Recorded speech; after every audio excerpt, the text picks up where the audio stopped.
A city at the brink. 我覺得政治冇可能係永遠嘅和平。A society divided. How can you beat the communists by using violence?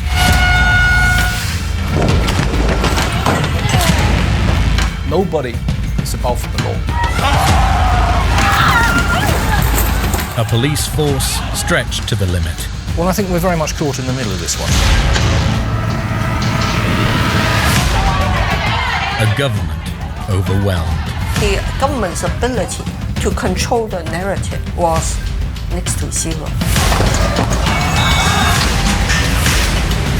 This is Hong Kong 2019.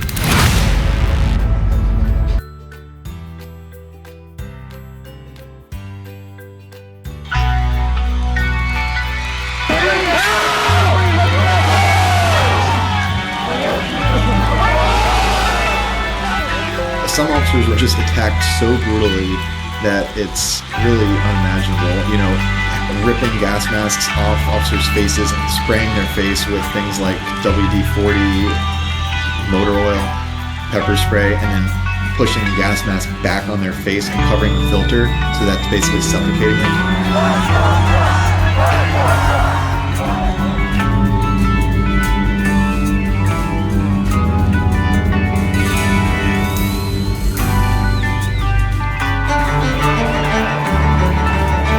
Democrats had this election rigged right from the beginning. This is a fraud. Tremendous voter fraud. It's a corrupt system. The American people believe that the election was not fair, that there was a lot of fraud. And we're not going to stop till it gets reversed. Joe Biden, you will never be my president. Tried to skip this election in front of everyone. As I told them 20 years ago, I tell them again. This is going to end. What if they want to fight? They got one. There she stood in the doorway, heard the mission bell, and I was thinking to myself, this could be heaven or this Donald could be Trump hell. chose January 6th because he knew the Congress would be meeting in the Capitol. It's pretty clear that what they wanted was to stop the certification of the election. Democrats attempted the most brazen and outrageous elections yet. There's never been anything like this. And we're going to have to fight much harder. We're going to walk down, and I'll be there with you. We're going to walk down to the Capitol.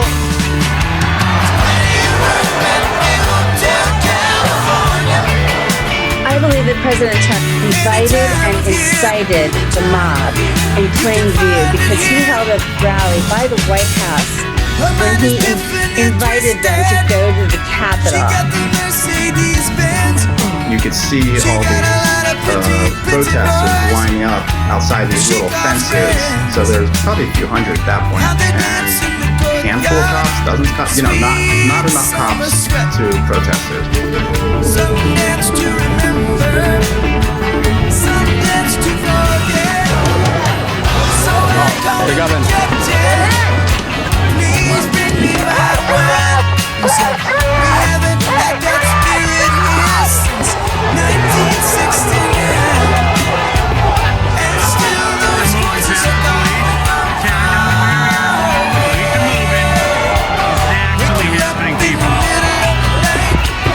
Just to hear them say, welcome to the Hotel California. The crowd was just growing larger and larger by the minute. I was on the west front looking west, so I could just see the hundreds, thousands of people coming towards the Capitol from downtown DC. And very quickly we just became entirely overrun and were so greatly outnumbered that it felt like the whole building became surrounded. It was very frightening. We saw things starting to get out of control. Them, people climbing the wall, trying to get in, fighting the officers, trying to get over the barriers and that sort of thing.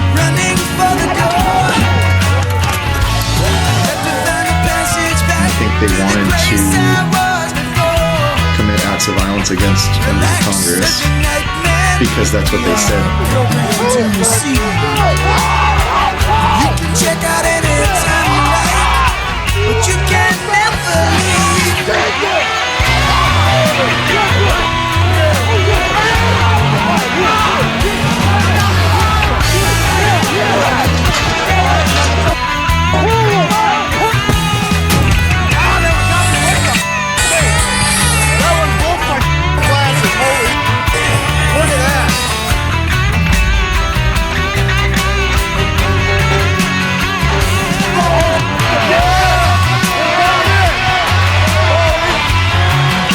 So I get up and I look and I see now it looks like protesters are coming through the police line.